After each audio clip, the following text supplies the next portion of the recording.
ध्यान नहीं देते, कुछ करते ही नहीं है। तो महाप्राग पिपलाद ऋषि कहते हैं ये जो 10 इंद्रियां हैं, इन 10 इंद्रियों में अपार शक्ति सामर्थ्य छुपी हुई है। आंखों में गजब की ताकत है साहब। आंख, नाक, कान, जीभ, त्वचा, ये 5 ज्ञानेंद्रियां, हाथ, पैर, मुख, गुदा और उपस्थ, ये 5 कर्मेंद्रियां, और इनमें गजब की ताकत है। आंखों में इतनी गजब की ताकत है कि वर्षों से नेत्र बंद करके बैठा हुआ समाधि में कोई सिद्ध तपस्वी एक बार अपना नेत्र खोल करके किसी पर कृपा दृष्टि बरसा दे तो साहब उनका भाग्य बदल जाता है। ये हाथों में गजब की ताकत है। कोई सिद्ध पुरुष तपस्वी अपना हाथ किसी के सिर पर रख दे के आशीर्वाद दे दे तो उनका जीवन बदल जाता है साहब। इस जीवा में बड़ी गजब की ताकत है साहब। कोई सिद्ध पुरुष, कोई तपस्वी अपनी इस जीवा से 2 शब्द बोल करके आशीर्वाद दे दे तो हमारे लिए वो वरदान बन जाता है साहब। लेकिन हमारे पास भी तो ये है, लेकिन इसमें वो शक्ति सामर्थ्य क्यों नहीं है? क्योंकि हमने इसकी कीमत को जाना नहीं और इसकी शक्तियों को हम व्यर्थ खर्च करते रहे। ये 10 इंद्रियां बड़ी पावरफुल हैं। भौतिक दृष्टिकोण से भी देखें आप इन अंगों को कि ये बहुत बेशकीमती है। आपको पैसे की जरूरत है, रुपए की जरूरत है, आपसे हम कहें कि हम आपको 2 लाख रुपए दे रहे हैं, इसके बदले आप अपनी दोनों आंखें हमको दे दीजिए, देंगे क्या? आपको और चाहिए तो हम 5 लाख दे रहे हैं, अपना दोनों किडनी निकाल करके दे दीजिए, देंगे क्या? हम 50 लाख देते हैं, अपना लीवर निकाल करके दे दीजिए, देंगे क्या? हम 1 करोड़ देते हैं आपको, अपना हार्ट निकाल के हमको दे दीजिए, देंगे क्या? नहीं दे सकते। लाखों करोड़ों रुपए देने पर भी कोई भी व्यक्ति अपने शरीर का एक अंग भी नहीं दे सकता। इसका मतलब है शरीर का प्रत्येक अंग अनमोल है, इसका मूल्य नहीं लगाया जा सकता। इसकी कीमत, इसके मूल्य को जानने की आवश्यकता है।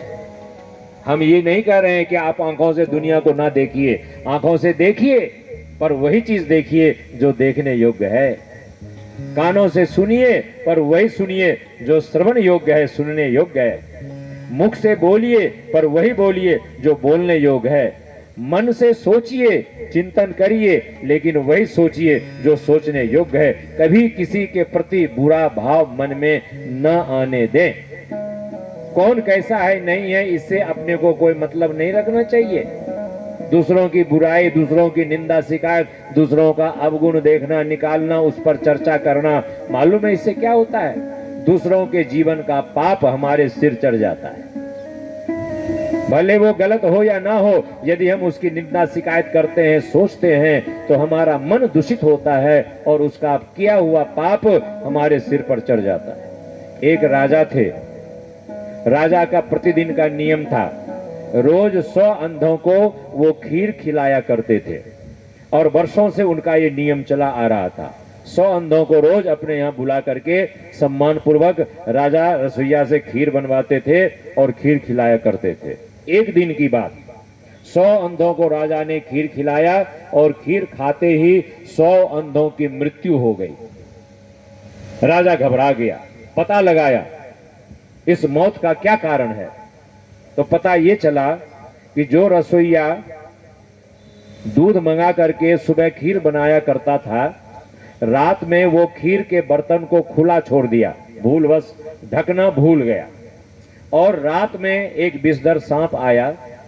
सांप उस दूध में मुंह डाला, दूध पिया और उसमें विष उड़ेल दिया, तो वो दूध हो गया विषैला। उस दूध से बनी खीर भी विषैली हो गई और प्रातःकाल 100 अंधों को प्रतिदिन के नियम के अनुरूप खीर खिलाया गया। 100 अंधों की मृत्यु हो गई। राजा घबरा गया, अब तो मेरे ऊपर पाप चढ़ जाएगा। अब वो मृत्यु देख करके वो परेशान, घबरा गया। अब राजा वेश बदल करके वहां से रातों रात साहब गायब हो गए। आगे चले गए, जा रहे हैं, भाग रहे हैं। दूसरे दिन चलते चलते शाम हो गई, अंधेरा होने को आया। गांव में चौपाल पर कुछ लोग बैठे थे। उस राजा ने वेश बदला हुआ, पथिक की तरह, पथिक के वेश में चौपाल पर बैठे हुए लोगों से पूछा कि भाई साहब, हम पथिक हैं, यात्रा पर आगे जा रहे हैं, सोचा कहीं सुनसान जंगल में जाएंगे और उस पाप से बचने के लिए तप साधना करेंगे। 100 अंधों की जो मृत्यु हो गई, भगवान के घर में तो जवाब देना है। तो उसने पूछा कि भाई साहब इस गांव में कोई ऐसा परिवार है जो धार्मिक हो, जो पूजा पाठ करने वाला हो? तो उन्होंने कहा कि हाँ, इस गांव में एक परिवार में 2 भाई बहन है, एक बहन है एक भाई है, और बहुत पूजा पाठ करते हैं, आप उनके यहाँ जाकर के रह सकते हैं, रात बिता सकते हैं।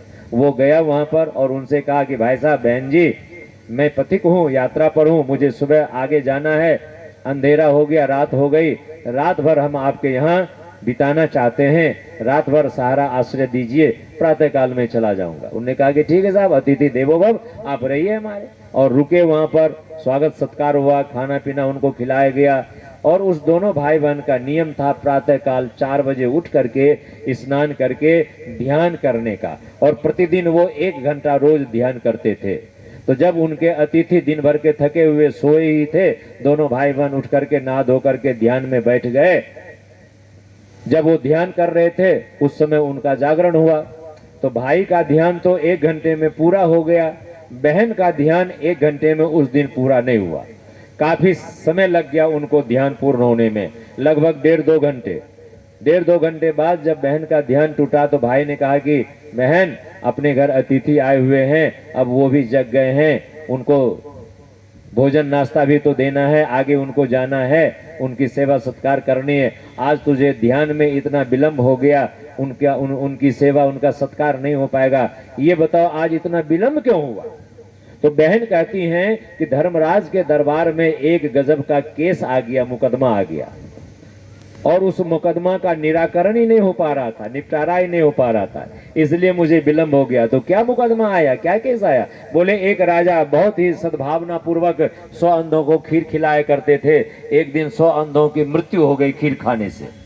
तो क्यों मृत्यु हुई? तो बहन बता रही हैं, उसका रसोईया दूध का बर्तन खुला छोड़ दिया, एक विषधर सांप आया, उसमें विष डाल दिया, और उस विषैले दूध से खीर बनी, उस खीर को खाने से उसकी मृत्यु हो गई। तो अब मामला इसलिए उलझ गया, फैसला इसलिए नहीं हो पा रहा था कि इस मृत्यु का दंड किसको दिया जाए। उस राजा को दिया जाए जो सद्भावना पूर्वक सूरदास की अंधों की सेवा करके सेवा भाव से खीर खिलाते हैं, या उस रसोइये को दिया जाए जिसने भूलवश दूध का बर्तन खुला छोड़ दिया, या उस विषधर सर्प को उसका दंड दिया जाए जो उसने उसमें विष उड़ेल दिया। क्योंकि सांप का तो स्वभाव है कि चाहे कितना भी दूध पिलाओ, वो तो विष डसेगा ही डसेगा, कभी न कभी विष डालेगा ही डालेगा।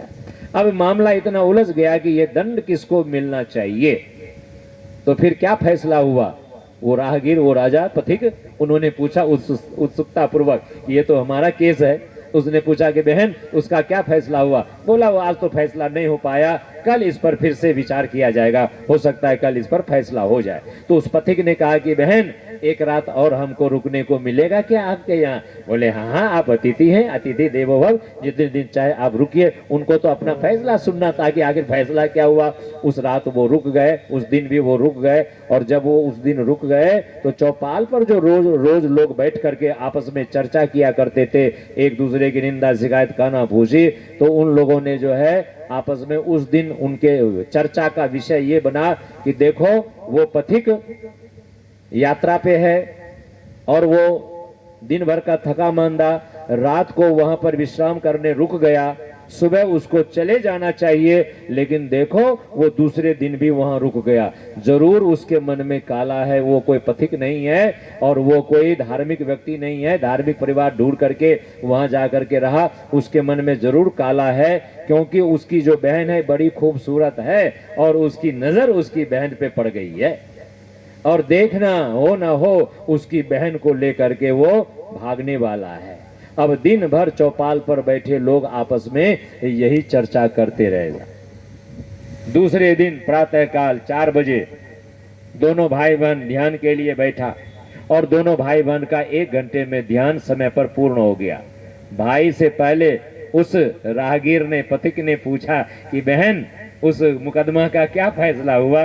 बोले उसका फैसला हो गया। क्या फैसला हो गया? किसको दंड मिला? राजा को दंड मिला, रसोइयों को दंड मिला, कि सांप को दंड मिला, कि तीनों को दंड मिला? किसको मिला? उस पाप का दंड मिला तो किसको मिला? तो बहन ने कहा कि उस पाप का दंड तो जो चौपाल पर बैठे लोग थे उन लोगों ने आपस में बांट लिया और इस तीनों को बरी कर दिया गया। ये तीनों पाप से बच गए। महाप्राग पिपलाद ऋषि कहते हैं कि मनसा वाचा कर्मणा, कभी भी किसी के प्रति गलत सोच नहीं रखना चाहिए, गलत चिंतन नहीं रखना चाहिए। आंखें भगवान ने दी है देखने के लिए, देखिए, परंतु वही देखिए जिसको देखने से मन प्रसन्न हो, आत्मा गदगद हो जाए, आत्मा प्रसन्न चित्त हो जाए, आत्म सुख मिले, उन चीजों को देखिए।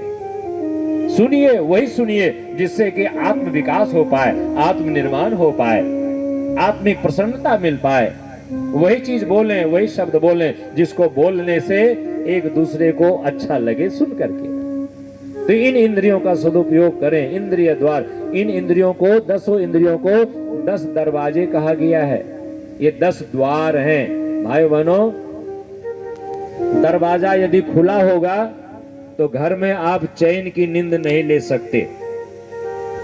और ये तो 10 दरवाजे का घर है, 10 दरवाजा में 9 दरवाजा भी बंद हो और एक द्वार भी खुला हो तो भी आप चैन से नहीं जी सकते।